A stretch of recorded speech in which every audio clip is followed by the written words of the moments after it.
Every single legend who got a legendary skin in the Double Take event got their lore rewritten just for this event. And honestly, the lore rewrites are really cool and paint a really interesting story of our legends from an alternate universe. We can actually see the lore rewrites simply by pressing on a legend that's got a legendary skin in this event and then pressing bio. For example, for Alta, she is crossed with Octane, so now her lore is different and kind of has a bit of a twist. And by the way, while you're listening to these legend bios, you might notice a pattern between them that might reveal a weird secret, but stay tuned because I'll point that out later anyway. Alta's Octane story is this Alta. Yes, there are, or should I say, were more of us, was raised by a group of travelling stunt performers called the No Dying Stunt Safe-tacular. They were the most death-defying stunt show this world had ever seen. And this was truly saying something since the world had not invented safety nets or giant cushions. Yet, the group's sterling reputation for safety made them a prime target for predatory gangsters, ones who made their fortunes by pressuring stunt groups to fail their sure-to-succeed stunts so they could make a killing off illegal stunt betting. The group's foolish pride got the better of them, and they turned the gangsters down one time too many. One night when Alta was 6 years old, she came down with a cold and could not perform, and while she was in bed resting, her family missed that the gangsters had turned their ramp upside down, and they drove their rocket moped straight into the dirt. Alta had survived, but now was severely traumatized. But who isn't? Bouncing from foster home to foster home, Alta grew up so obsessively risk-averse that it drove any potential loved ones away from her. With all her time alone, she dove into science. And at 17, she built a suit that could open a portal so any threat could be moved a safe distance away, preferably into a different dimension. Thus, her safety was ensured. One day, she's suddenly tired of living alone in a bubble-wrapped apartment, eating bubble-wrapped grilled cheese on her bubble-wrapped plate. She bolted into the streets to experience life as it was meant to be, unbubble wrapped. Tears mixing with the rain, she flailed this way and that. She bumped into a pebbled trash can, bang, tripped on a curb, bip, accidentally poked herself in the nose in an unintentionally cutesy way, boop. To her surprise, it was the most alive she'd ever felt, until she heard a horn of a car, the cry of a voice. What are you doing? Get out of the street, or my camion, French for truck, is gonna flatten you. And then, zap, she opened her eyes to find herself having gone through one of her portals, and she was suddenly in the Apex Games. And that's the alternate universe story for this Alta skin. Apparently she lived on a French planet for some reason, so maybe this is French Alta. Also, Revenant got one for his Conduit skin, which is really interesting, honestly. This one's pretty funny. The story goes, Caleb Cross was a vile human. He didn't even recycle, even before he learned it was useless. He talked during movies, even though subtitles were on. He picked his teeth on the bus with his fingers, even though, well, yes, that is disgusting. This unscrupulousness extended to his profession as a hitman for the criminal underworld. Women, children, really gentle men, he didn't care. In fact, he was best known for assassinating cats. For free, no less. Because the cretin known as Caleb Cross hated cats. I know. Just the worst. Being a horrible cat-hating creep, Caleb amassed a legion of enemies who eventually met in an online cat picture and revenge group. The group pulled out their revenge plot, ultimately drowning Caleb in the unscooped litter box at a local cat shelter for felines with IBS. That, however, is not the end of Caleb's story. His former crime bosses sifted his blood-clumped corpse from the litter box to resurrect him as a simulacrum. Unfortunately for them, the scientist in charge was one of his revengers, and replaced his bottomless evil with a limitless compassion for our four-legged feline friends, not to mention automated litterbox capabilities. Upon waking, Caleb immediately recognized his former employers, the very ones who ordered all those cat assassinations, and he pulverized them. Amidst the carnage, he plucked a damaged Titan battery from one of the boss's antiques collections. He used it to supercharge his abilities. With its power, he could save many more cats, but unfortunately, exposure to the radiation of the battery meant he couldn't get too close to them for fear of making them sick. Tragedy always gets the heartstrings going. You feel them now, don't you? Predictable as ever. Now he's called Revenant, and he joined the Apex Games to make enough money so that he could adopt all the cats in the Outlands, and name them Catleb Claws. That was the lore for Conduit Revenant, and you may be noticing a pattern between these lore bios. If you haven't, let's get on to the next one, which is Octane crossed with Alta. And sorry about the amount of times I'm about to say daddy, but Octane was born to an evil rich daddy who used his inherited wealth to develop portal technology. Why?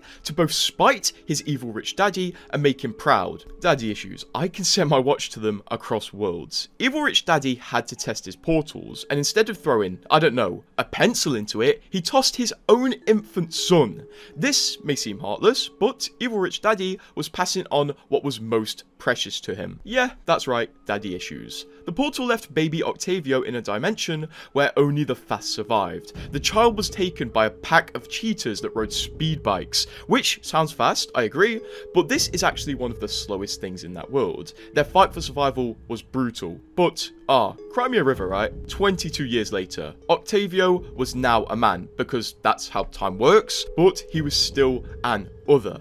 And the cheetahs had fallen on even harder times. With the fate of their pack at stake, the Alpha ate Octavio's feet and shins, a sign of honour in their world, consuming his speed, saving the thighs for the weekend. Again, daddy issues. But Octavio had had enough of daddies and their issues in the form of repressed trauma, so he killed the Alpha and attached its legs to his thighs. They didn't function properly, so instead he built legs out of their speed bikes. Much better. Octavio then used his legs to run backwards so fast that it reversed the flow of time / daddy issues to what you would call the present day. There / here, he competes in the Apex games because a cutthroat blood sport is the closest he can come to feeling what he mistakes as daddy's love. How sweet. The next lore blurb for the Fuse / Crypto Fusion actually feels like a side plot from Zoolander. Get a load of this. Young Walter Fitzroy loved to hack. If it had wires and buttons and code that could make the wires and buttons do things, Walter could make it do other things. Despite all the praise, he didn't feel inspired and wondered if this was all there was. It wasn't until he hacked into his first bomb that he found his true love. Not to explode it, mind you.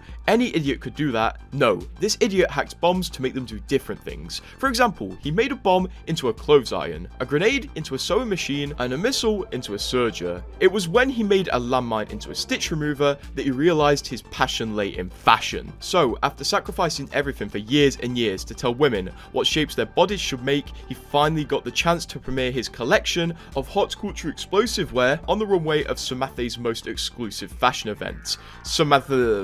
This show was a critical and commercial and literal bomb the moment two of his runway models collided on the runway, and the pins of their grenade chemises hooked together, their outfits detonated, along with Walter's aspirations. And everyone in the first two rows. I've heard of suffering for fashion, but this was divine.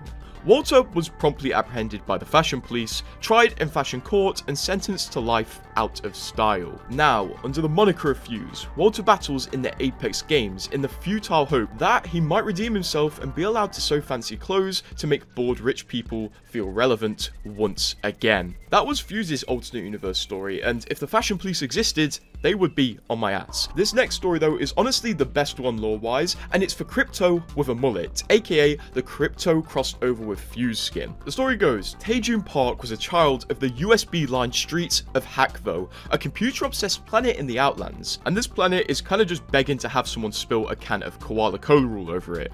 Begging. From an early age, it was clear that Taejun didn't fit in. He couldn't tell a hard disk from a magnetic disk drive, and unlike the socially awkward members of his society, Taejun would seek out anyone and everyone to pitch his idea for a series of children's books about a little calculator that learned confidence when it followed its true passion of writing children's books. He was ignored, dismissed, and ridiculed, all of which is catnip for artists. Despite being ostracized his whole life, Taejun held fast and self-published his first book at 18 years old. But no one bought the book. He wrote and released another and another. He even stooped to releasing them as ebooks, and still no sales. In fact, the computer he wrote them on was hacked and rendered unable to do anything other than hack and look at anime wallpaper sites. This angered Taejun, vowing revenge on this planet of code-reading Philistines. He secured enough explosives to blow up the AI that ran Hakvo, the Hakvo Adaptive Computational King, aka Hack.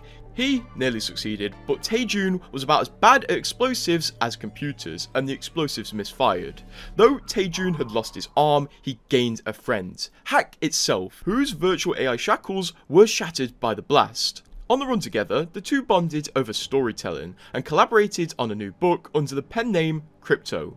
Now AI and man fight side by side in the Apex games. To pay for the self-publishing of their yet-to-be popular children's book, Calxtopher rights his wrongs. Stilted, but he has his moments. We can't do this video though without forgetting the Conduit Revenant mix-up skin, and the lore behind this one is really cool because Conduit is literally inspired by Revenant rather than a Titan, so let's get into it. Ruana grew up amidst a government coup that turned into a war. Her family's home was caught in the middle of a particularly brutal firefight, with everybody inside. Exciting, right? Well, they didn't think so. Some people. They were on the brink of destruction until, all of a sudden, a robot savior dropped from the heavens. It was a Revenant. What? No, not what you were expecting. After several hours of disemboweling and dismembering the bad guys, with excruciating care, the Revenant saved Ruana's family home. Albeit somewhat incidentally. Needless to say though, this blood-soaked murder bot became that little girl's hero. Never mind her older sister Diwa, who shielded her from a blast that rocked her home and subsequently supported her financially as well as emotionally as they grew up. When she came of age, Ruana applied to a Become a Simulacrum in Your Spare Time ad in the local newspaper, and was accepted. After a rollicking montage, she took up part-time assassinations using her new robot powers to help Diwa keep the family afloat.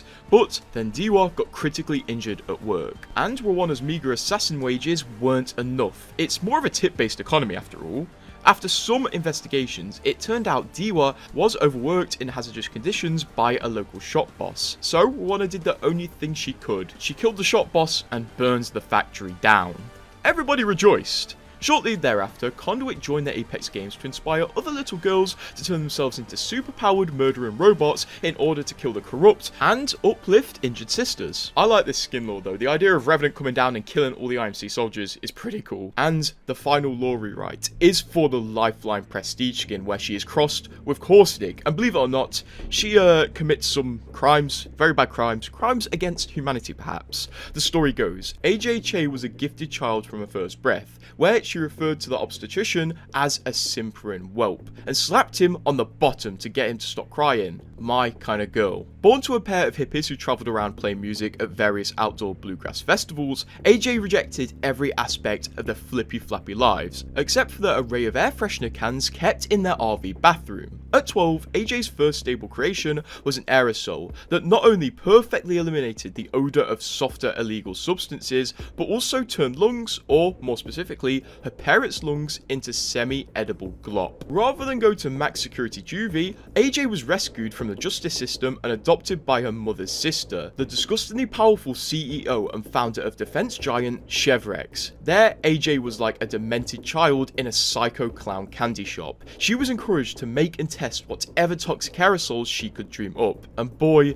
did she ever. Chevrex's stock soared, and a new era of chemical warfare was unleashed on an unsuspecting world. But for young AJ, it wasn't enough. She sought not just to make and sell products of death, but to truly master them. AJ knew her soft flesh could not measure up to her ambitions, so she made a suit. A suit that not only looked really cool and cost $160, but was visually tied to her whole gas thing in a big way, but also transitioned to a summer look and a winter look with the press of a button. On her first test drive of the suit, she leveled half of Solace City by herself. She was thrilled, as was I, but unfortunately for her and Chevrex, AJ was caught on camera, with her suit in summer mode no less. This was a PR nightmare, not to mention mass murder. AJ faced the harsh punishments reserved for the most reckless of corporate atrocities, minimal fines, some symbolic public shaming, and maybe a year in a detention facility that was more of a spa/summer camp. Then a contrite media tour. AJ had no choice but to become a completely different person by putting her hair up in 2 buns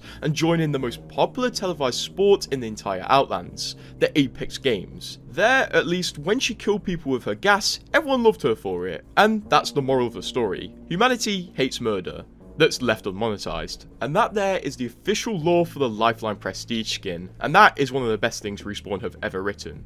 Also, you may have noticed during the lore blurb there was something saying "as was I," proving the author was writing every one of these lore blurbs for the skins, which does bring into question, are these skins truly alternate versions of the legends, or just something Alter is making up? I guess we'll never know. And make sure to subscribe if you like a bit of lore.